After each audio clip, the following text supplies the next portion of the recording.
Hello friends, welcome to my channel. இன்றைக்கி நம்ம சேனலில் என்ன வீடியோ பார்க்க போகிறோம் அப்படின்னா, இன்றைக்கி சண்டே. ஸோ சண்டேவோட விலாக் தான் பார்க்க போகிறோம். இன்றைக்கி நான் வந்து நிறையா ஷூட் பண்ண முடியல. ஸோ இன்றைக்கி நான் என்னென்னலாம் பண்ணேன் அப்படிங்கிறத என்னால் முடிஞ்ச வரைக்கும் கொஞ்சமாக ஷூட் பண்ணியிருக்கேன். ஷார்ட்டாக முடிச்சிருக்கேன். ஸோ இந்த வீடியோவை பார்த்து நீங்கள் சப்போர்ட் பண்ணுங்கள். உங்களுக்கு எப்போல்லாம் ஃப்ரீ டைம் இருக்கோ அந்த டைம் வந்து என்னோடய வீடியோவை பாருங்கள். அடுத்தடுத்து என்ன கண்டென்ட் போடலாம், உங்களுக்கு எந்த மாதிரி வேணுங்கிறதையும் வந்து நீங்கள் வந்து எனக்கு கமெண்ட்டில் சொல்லுங்கள். இன்றைக்கி காலையில் ஆஸ் யூஷுவல் வந்து சண்டேங்கிறதுனால எல்லாருமே லேட்டாக தான் எழுந்திரிப்போம். ஸோ லேட்டாக தான் எந்திரிச்சோம். எந்திரிச்ச உடனே காஃபி குடிக்கிற பழக்கம்லாம் கிடையாது. காலையில் எந்திரிச்ச உடனே நெல்லிக்காய் ஜூஸ் தான் குடிப்போம். ஸோ 3 நெல்லிக்காவுக்கு 1 டம்ளர் தண்ணி சேர்த்து நல்லா மிக்சியில் வந்து நைஸாக அரைச்சி எடுத்துக்கோங்க. அரைச்சி எடுத்துகிட்டு அதை வந்து ஃபில்ட்ரு பண்ணிக்கோங்க. ஃபில்ட்ரு பண்ணிவிட்டு அந்த ஜூஸில் வந்து ஒன்றா சால்ட்டோ இல்லை சுகரோ ஆட் பண்ணி குடிப்பாங்க. ஆனால் நான் வந்து எதுவுமே ஆட் பண்ண மாட்டேன். ஸோ இந்த மாதிரி நல்லா ஃபில்ட்ரு பண்ணி வச்சுக்கோங்க. ஃபில்ட்ரு பண்ணிவிட்டு அப்படியே குடிச்சிங்கனாலே ரொம்ப டேஸ்ட்டாக இருக்கும். ஆம்லா ஜூஸ் குடிக்கிறதுனால என்ன பலன்னு பார்த்திங்கன்னா, உடம்புக்கு நல்லா ஃப்ரெஷ்ஷாகவும் இருக்கும், ஹெல்த்தியாகவும் இருக்கும். நம்ம ஸ்கின்னெல்லாம் வந்து சுருக்கமாக ஆகாமல் நல்லா மெயின்டைன் பண்ணுறதுக்கு இந்த ஆம்லா வந்து ரொம்பவே யூஸ் ஆகுது. ஸோ டெய்லி காலையில் வந்து காஃபியை தவிர்த்துட்டு இந்த மாதிரி ஒரு டம்ளர் ஜூஸ் எடுத்துக்கிட்டிங்கன்னா ஹெல்த்தியாக இருக்கும். அந்த டேவே வந்து ஃப்ரெஷ்ஷாக இருக்க மாதிரி ஃபீல் ஆகும். இது குடிச்சு முடிச்சிட்ட உடனே லைட்டாக வந்து தோசை மாதிரி டிஃபன் பண்ணி எல்லாம் சாப்பிட்டு முடிச்சாச்சு. அது என்னால் கவர் பண்ண முடியல. இன்றைக்கி சண்டே அப்படிங்கிறதுனால ஃபுல் டைம் வந்து குழந்தைங்களோட தான் ஸ்பெண்ட் பண்ணணும். அவங்க வந்து இந்த மாதிரி சைனீஸ் செக்கர் அப்படிங்கிற ஒரு கேம் இருக்குது. மைண்ட் கேம் மாதிரி தான் இதுவும். ஸோ இந்த கேம் வந்து விளையாடலான்னு சொன்னாங்க. இந்த கேமோட ப்ரொசீஜர் என்னன்னு பார்த்திங்கன்னா, இது வந்து மொத்தம் 6 பாக்ஸ் இருக்கும். ஸோ ஒவ்வொருத்தராக விளையாண்டா 6 பேர் விளையாடலாம். அப்படி இல்லையா ஆளுக்கு 2 எடுத்துகிட்டு 3 பேர் விளையாடலாம். இல்லைனா 3 கலர்ஸ் எடுத்துக்கிட்டு 2 பேர் விளையாடலாம். இந்த கேம் வந்து எப்படி விளையாடணும், அதில் என்னென்ன ப்ரொசீஜர் ரூல்ஸ்லாம் இருக்குது அப்படிங்கிறத நான் ஒரு பெரிய வீடியோவில் வந்து நான் அப்லோட் பண்ணுறேன். அப்போ வந்து நான் உங்களுக்கு அதோட ரூல்ஸ் எல்லாத்தையும் நான் தெளிவாக சொல்கிறேன். இப்போ பார்த்திங்கன்னா நானும் என் பையனும் தான் விளையாட போகிறோம். ஸோ இந்த மாதிரி வந்து குட்டி குட்டி பால்ஸாக கொடுத்துருப்பாங்க. இது வந்து இந்த சைனீஸ் செக்கர்ஸ் வந்து நிறைய மாடல்ஸில் இருக்குது. நாங்கள் வந்து இந்த மாடல் தான் வாங்கியிருந்தோம்.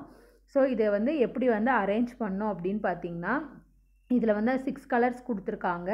இப்போ ஃபார் எக்ஸாம்பிளுக்கு ரெட் கலர்னு எடுத்துக்கிட்டிங்கன்னா, ரெட் கலரோட பால்ஸை வந்து அதுக்கு ஆப்போசிட்டில் இருக்கிற க்ரீன் கலரில் வைக்கணும். அந்த க்ரீன் கலரில் இருந்து ரெட் எல்லாத்தையும் கொண்டு வந்து ரெட் கலர்லேயே வந்து அரேஞ்ச் பண்ணணும். இதுதான் வந்து இந்த கேமு. ஆனால் இது வந்து அங்கே அந்த க்ரீன் கலர்லேருந்து ரெட் கலருக்கு வந்து கொண்டு வந்து அரேஞ்ச் பண்ணுறதுக்கு என்னென்ன ரூல்ஸ் வந்து நம்ம ஃபாலோ பண்ணணும் அப்படிங்கிறத நான் உங்களுக்கு பெரிய வீடியோவில் வந்து நான் அப்லோட் பண்ணுறேன். இப்போ பாருங்கள், மாற்றி மாற்றி எல்லாமே அரேஞ்ச் பண்ணிட்டோம். எல்லோ கலர் பாலை வந்து ப்ளூ கலர்லேயும், ப்ளூ கலர் பாலை வந்து எல்லோ கலர்லேயும் நம்ம ஆப்போசிட் டைரெக்ஷனில் வந்து நம்ம அரேஞ்ச் பண்ணியிருக்கோம். இதோட ஃபைனலாக வந்து எப்படி இருக்கும் அப்படின்னா, எல்லோ கலர் பால் வந்து எல்லோ கலர்லேயே போயிடும், பிங்க் வந்து பிங்க்லேயே போயிடும். அந்த மாதிரி அந்தந்த கலர் அதோட ட்ரையாங்கிள் ஷேப்பில் இருக்கிற அந்த இதில் போய் சேர்த்துடணும். இதுதான் வந்து இந்த கேமோட வந்து ஃபைனல் இது. அதுதான் இந்த கேம் எப்படி விளையாடணுங்கிறத நான் பின்னாடி சொல்கிறேன். இப்போ வந்து நாங்கள் விளையாட ஸ்டார்ட் பண்ணிட்டோம். இந்த மாதிரி எல்லாம் அரேஞ்ச் பண்ணிவிட்டு விளையாட ஸ்டார்ட் பண்ணிட்டோம். ரொம்பவே வந்து மைண்ட் கேம் இது. நல்லா வந்து கூர்மையாக கவனித்து விளையாடணும் இந்த கேமை. ஸோ விளையாட ஸ்டார்ட் பண்ணோம். இந்த டைம் போனதே தெரியல. 1.5 மணி நேரம் எடுத்துக்கிச்சு நாங்கள் திரும்ப அதெல்லாம் கொண்டு போய் அது இடத்துல சேர்த்துறதுக்கு. ஸோ ரொம்பவே வந்து இன்ட்ரெஸ்டிங்காக இருக்கும். ஃபஸ்ட்டு கடினமாக இருக்கிற மாதிரி தான் இருக்கும். அப்புறம் விளையாட ஆரம்பிச்சிட்டிங்கன்னா ரொம்பவே இன்ட்ரெஸ்டிங்காக இருக்கும். அதனால் உங்கள் குழந்தைங்களுக்கு டிவியே பார்த்துட்ருக்காங்க, மொபைலே பார்த்துட்ருக்காங்க அப்படின்னா இந்த மாதிரி நிறையா மைண்ட் கேம் இருக்குது. இந்த கேம் பேர் வந்து சைனீஸ் செக்கர். இது நாங்கள் வந்து ஆன்லைனில் தான் வாங்கினோம். இதோட லிங்க் வேணும்னா நான் டிஸ்கிரிப்ஷனில் கொடுக்குறேன். நீங்கள் செக் பண்ணி பார்த்துட்டு நீங்களும் உங்கள் குழந்தைங்களுக்கு வாங்கி கொடுங்க. ஒரு மணி வந்து ஒரு 11:30 12 மணி ஆயிடுச்சு. குழந்தைங்களுக்கு ஏதாவது ஸ்நாக்ஸ் வேணும்னு கேட்டாங்க. ஸோ ப்ரெட் இருந்தது. ஸோ ப்ரெட் சில்லி மாதிரி பண்ணலாம் அப்படின்னு சொல்லிட்டு ப்ரெட் சில்லி தான் பண்ண போகிறேன். அதுக்கு தேவையான பொருள் என்னென்னு பார்த்திங்கன்னா, 3 தக்காளி வந்து நல்லா கட் பண்ணி வச்சுருக்கேன். ஒரு வெங்காயத்தை நல்லா பட்டையாக கட் பண்ணி வச்சுக்கோங்க. குடமிளகாயும் கட் பண்ணிக்கோங்க. நம்ம ஃபஸ்ட்டு ஒரு தக்காளி பேஸ்ட்டு ரெடி பண்ணணும். அதுக்கு பார்த்திங்கன்னா ஒரு மிக்ஸி ஜார் எடுத்துக்கோங்க. அதில் வந்து கட் பண்ணி வச்ச 3 தக்காளியும் வந்து அதில் சேர்த்துக்கோங்க. இது கூட பார்த்திங்கன்னா ஒரு 5 முந்திரி, 2 பச்சை மிளகா, 2 வரமிளகா உங்கள் காரத்துக்கு தகுந்த மாதிரி சேர்த்துக்கோங்க. 4 லவங்கம் சேர்த்துக்கோங்க. 1 ஸ்பூன் இஞ்சி பூண்டு பேஸ்ட்டு சேர்த்துக்கோங்க. இது எல்லாமே சேர்த்து அப்படியே பச்சையாகவே வந்து நம்ம அரைச்சி எடுத்துகிட்டு வந்துடலாம். நல்லா நைஸாக வந்து அரைச்சி எடுத்துக்கோங்க. இப்போ பாருங்கள், நல்லா நைஸாக வந்து அரைச்சி எடுத்துகிட்டு வந்தாச்சு. ஓப்பன் பண்ணும்போது வாசனையே வந்து ரொம்ப சூப்பராக இருக்கும். இப்போ வந்து ப்ரெட்டை வந்து இப்போ ஸ்லைஸாக கட் பண்ணிக்கலாம். பாருங்கள், இந்த மாதிரி ஃபுல்லாக ஸ்லைஸாக கட் பண்ணி எடுத்தாச்சு. இந்த மாதிரி கட் பண்ணி எடுத்துட்டு இதை வந்து ரோஸ்ட் பண்ணிவிட்டு கூட கட் பண்ணலாம். அப்படி இல்லைன்னா எண்ணெயில் வந்து நம்ம பொரிச்சு கூட எடுக்கலாம். நான் வந்து பொரிச்சு எடுத்துக்கிறேன். வாணலில் வந்து தேவையான அளவு எண்ணெய் சேர்த்துக்கோங்க. இதுக்கு நிறைய எண்ணெய் சேர்த்து பொரிக்கணுங்கிறது கிடையாது. ஸோ கொஞ்சமாக எண்ணெய் சேர்த்துக்கோங்க. சேர்த்துட்டு அடுப்பை வந்து மீடியம் ஃப்ளேமில் வைங்க, இல்லைன்னா தீஞ்சு போயிடும். ஸோ அடுப்பை வந்து மீடியம் ஃப்ளேமில் வச்சு இந்த மாதிரி அந்த ப்ரெட்டு துண்டு எல்லாத்தையும் வந்து அதில் சேர்த்துக்கோங்க. சேர்த்து லைட்டாக வந்து ப்ரெட்டெல்லாம் நுணுங்கிடாமல் உடஞ்சிராமல் லைட்டாக அப்படியே கலரி விட்டிங்கன்னா உங்களுக்கு வந்து எல்லா பக்கமும் திருப்பி விடுங்க, நல்லாவே வந்து ரோஸ்ட் ஆயிரும். இப்போ பாருங்கள், ப்ரெட்டெல்லாம் வந்து நல்லா ரோஸ்ட் ஆகிருக்கு. ரொம்ப ரோஸ்ட் ஆகணும்னு கிடையாது, ஓரளவுக்கு இந்த மாதிரி ரோஸ்ட் ஆச்சுன்னா போதும். இப்போ வாங்க ப்ரெட் சில்லி எப்படி செய்யலான்னு பார்க்கலாம். ஒரு வாணலில் எண்ணெய் சேர்த்துக்கோங்க. எண்ணெய் சூடாகட்டும். எண்ணெய் சூடான உடனே ஆனியனும் கேப்சிகமும் நம்ம கட் பண்ணி வச்சுருக்கோம் இல்லையா, அது ரெண்டையும் சேர்த்துக்கோங்க. சேர்த்து ஒரு 5 நிமிஷம் நல்லா வதக்கி விட்டுக்கோங்க. ரொம்ப வதங்கணுங்கிறது கிடையாது. இப்போ இதில் வந்து கொஞ்சமாக மஞ்சள் சேர்த்துக்கோங்க. கூடவே வந்து இதுக்கு தேவையான அளவு உப்பு சேர்த்துக்கோங்க. உப்பு சேர்த்து நல்லா வதக்கி விட்டுக்கலாம். வதக்கி விட்ட உடனே நம்ம அரைச்சி வச்சுருக்க பேஸ்ட் இருக்கு இல்லையா, தக்காளி பேஸ்ட்டு, அந்த பேஸ்ட்டையும் வந்து இதில் சேர்த்து பச்சை வாசம் போகிற வரைக்கும் நல்லா வந்து வதக்கி விடுங்க. இப்போ பாருங்கள், நல்லா கொதிச்சிட்ருக்கு. இதில் வந்து 1 ஸ்பூன் வந்து கரம் மசாலா தூள் சேர்த்துக்கோங்க. நம்ம வந்து காரத்துக்கு வந்து பச்சை மிளகா வரமிளகா சேர்த்துருக்கிறதுனால ஒரே ஒரு கரம் மசாலா மட்டும் சேர்த்தா போதும். கூடவே வந்து அந்த ஸ்வீட்னஸ் இருக்கிறதுக்காக 2 ஸ்பூன் வந்து கெச்சப் சேர்த்துக்கோங்க. டொமேட்டோ சாஸ் வந்து 2 ஸ்பூன் சேர்த்துக்கோங்க. சேர்த்து நல்லா எண்ணெய் பிரிஞ்சு வரணும், அந்த பச்சை வாசமும் போகணும். அந்த அளவுக்கு நல்லா வந்து வதக்கி விட்டுக்கோங்க. இப்போ நல்லா வதங்கிருச்சு. இந்த டைமில் பார்த்திங்கன்னா நம்ம பொரிச்சு வச்சுருக்கோம் இல்லையா, அந்த ரோஸ்ட் பண்ணி வச்சுருக்கிற ப்ரெட்டை வந்து சேர்த்து ரொம்ப கொலன்னு போகாமல் அப்படியே லைட்டாக வந்து கலரி விடுங்க.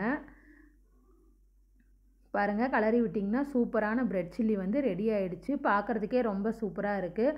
அந்த ஆனியனும் அந்த கேப்சிகமும் வந்து ரொம்ப வதங்கணும்னு அவசியம் இல்லை. அது கொஞ்சம் நறுக்குன்னு இருந்தால் தான் வந்து தொட்டு சாப்பிட்றதுக்கு நல்லாயிருக்கும். ஃபைனலாக வந்து அதை டெக்கரேட் பண்ணுறதுக்கு மல்லித்தலை மேலே வந்து பொடியாக கட் பண்ணி சேர்த்துக்கோங்க. இப்போ பார்த்திங்கன்னா குழந்தைங்களுக்கு வந்து ரொம்ப பிடிச்சிருக்கும் இந்த ஸ்நாக்ஸு. இந்த ஸ்நாக்ஸை வந்து நீங்களும் உங்கள் வீட்டில் செஞ்சு கொடுங்க. எங்கள் வீட்டில் அடிக்கடி ப்ரெட்டு வாங்கினா நாங்கள் இந்த மாதிரி ப்ரெட் சில்லி தான் பண்ணுவோம். ஸோ பார்க்குறதுக்கே வந்து ரொம்ப சூப்பராக இருக்குது. அதனால் இதெல்லாம் சாப்பிட்டுட்டு இருந்தாங்க. இதுக்கப்புறம் நான் என்னோடய ஃப்ரீ டைமில் எனக்கு வந்து மெஹந்தி போடுறதுலாம் ரொம்ப பிடிக்கும். என்னோடய ஃப்ரீ டைமில் நான் இந்த மாதிரி என் கையிலேயே வந்து நான் மெஹந்தி டிசைன்ஸ் எல்லாம் நான் போட்டு பார்ப்பேன். நீங்கள் உங்கள் ஃப்ரீ டைமில் என்னென்னலாம் பண்ணுவீங்க அப்படிங்கிறத மறக்காமல் கமெண்ட்டில் சொல்லுங்கள். அரபிக் டிசைன் இல்லை ஃபுல் ஹேண்டுக்கு போடுற டிசைன், இது எல்லாமே வந்து நானே தான் கற்றுக்கிட்டேன். ஸோ எனக்கு இதில் இன்ட்ரெஸ்ட் இருக்குங்கிறதுனால நானே தான் கற்றுக்கிட்டேன். இந்த டிசைன்லாம் பிடிச்சிருந்ததுன்னா லைக் பண்ணுங்கள். அதுக்கப்புறம் வந்து மதியமும் சாப்பிட்டு முடிச்சிட்டோம். சாப்பிட்டு முடிச்சுட்டு ஈவினிங்காக தான் வந்து குழந்தைங்களுக்கெல்லாம் தலைக்கு குளிக்க வைக்க போகிறேன் இன்றைக்கி. ஸோ சண்டே தான் அவங்க ஃப்ரீயாக இருப்பாங்க. அந்த டைமில் தான் நல்லா எண்ணெய் தேய்ச்சி தலைக்கு குளிக்க வைக்க முடியும். ஸோ வந்து தலைக்கு குளிக்க போகிறதுக்கு முன்னாடி ஸ்கூலுக்கெல்லாம் போயிட்டு வெயிலில் இதெல்லாம் போயிட்டு வர்றதுனால ரொம்ப டேன் ஆகிடுறாங்க. குழந்தைங்கன்னு இல்லை, பெரியவங்க எல்லாருமே வந்து இந்த முல்தானி மட்டி வந்து யூஸ் பண்ணலாம். இது எந்த சைடு எஃபெக்ட்டும் கிடையாது இதில். ஸோ நான் வந்து முல்தானி மட்டி எடுத்திருக்கேன். அதில் வந்து ரோஸ் வாட்டர் வேணாலும் ஆட் பண்ணிக்கலாம், இல்லை மில்க்கு ஆட் பண்ணிக்கலாம். அப்படி இல்லை அப்படின்னா ப்ளைனாக வந்து வாட்டர் கூட ஆட் பண்ணிக்கலாம். இதில் வேணும்னா வந்து மஞ்சளும் சேர்த்துக்கலாம். நான் பையன் பொண்ணு 2 பேருமே யூஸ் பண்ணிக்கிறோம் அப்படிங்கிறதுனால வாட்டர் மட்டும் சேர்த்து நல்லா வந்து மிக்ஸ் பண்ணி விட்டுக்கோங்க. இந்த மாதிரி ஒரு ப்ரஷ் வச்சு நல்லா மிக்ஸ் பண்ணி விட்டுக்கோங்க. இப்போ வாங்க நான் என்னோடய கையில் வந்து நான் அப்ளை பண்ணி காட்டுறேன். இந்த மாதிரி வந்து ரொம்ப வந்து திக்காக அப்ளை பண்ணணுங்கிறது கிடையாது. இந்த மாதிரி வந்து அப்ளை பண்ணிக்கோங்க. மெயினாக இந்த முல்தானி மட்டியை வந்து நம்ம ஃபேஸில் அப்ளை பண்ணுறதுக்கு முன்னாடி ஃபேஸ் வாஷ் பண்ணிக்கணும். ஃபேஸ் வாஷ் பண்ணிக்கிட்டு இந்த மாதிரி அப்ளை பண்ணி விட்டுக்கோங்க. அப்ளை பண்ணி விட்டுட்டு பேசிகிட்டு இருக்கக்கூடாது. ஏன்னா அது வந்து நமக்கு இந்த முல்தானி மட்டி எதுக்கு யூஸ் ஆகும்னா, நல்லா நம்ம ஃபேஸை வந்து டைட்டன் பண்ணி கொடுக்கறதுக்கு தான் வந்து இந்த முல்தானி மட்டி வந்து ரொம்பவே யூஸ் ஆகும். இப்போ பாருங்கள், நல்லா இந்த மாதிரி அப்ளை பண்ணிட்டு 20 மினிட்ஸ் வந்து நல்லா வந்து ட்ரை ஆக விட்டுருங்க. ஃபேன் கடியில் உட்காந்து ட்ரை பண்ண வேணாம், அதுவே அப்படியே ட்ரை ஆகட்டும், விட்டுருங்க. அதுக்கப்புறம் இந்த மாதிரி நல்லா வந்து மசாஜ் பண்ணி வாஷ் பண்ணிக்கோங்க. பண்ணிக்கிட்டிங்கன்னா உங்களுக்கே வந்து அந்த டிஃப்ரென்ஸ் தெரியும். நல்லா பிரைட்டாக இருக்கும், ஸ்கின்னும் வந்து நல்லா சாஃப்டாக இருக்கும். பிளாக் மார்க்ஸ்லாம் இருந்தது அப்படின்னா இது வாரத்தில் 2 டைம் இந்த மாதிரி யூஸ் பண்ணிங்கன்னா நல்லாவே வந்து மறைஞ்சிரும். இந்த ரெமடியை வந்து நீங்கள் வீட்டில் ட்ரை பண்ணி பாருங்கள். இந்த முல்தானி மட்டியில் எந்த சைடு எஃபெக்ட்டும் கிடையாது. ஸோ குழந்தைங்க பெரியவங்க எல்லாருமே யூஸ் பண்ணலாம். நீங்களே பாருங்கள், உங்களுக்கே பார்த்தீங்கன்னா தெரியும். முன்னாடி இருந்ததுக்கு இப்போ வந்து நல்லாவே டிஃப்ரென்ஸ் தெரியுது. நாங்கள் இது தான் யூஸ் பண்ணுவோம். உங்களுக்கும் இந்த வீடியோ பிடிச்சிருக்குன்னு நினைக்கிறேன். வீடியோ பிடிச்சிருந்ததுன்னா லைக் பண்ணுங்கள், கமெண்ட் பண்ணுங்கள், நிறைய பேருக்கு வந்து ஷேர் பண்ணுங்கள். என்னோடய சேனலை வந்து சப்ஸ்கிரைப் பண்ணி மறக்காமல் சப்போர்ட் பண்ணுங்கள். Thank you friends.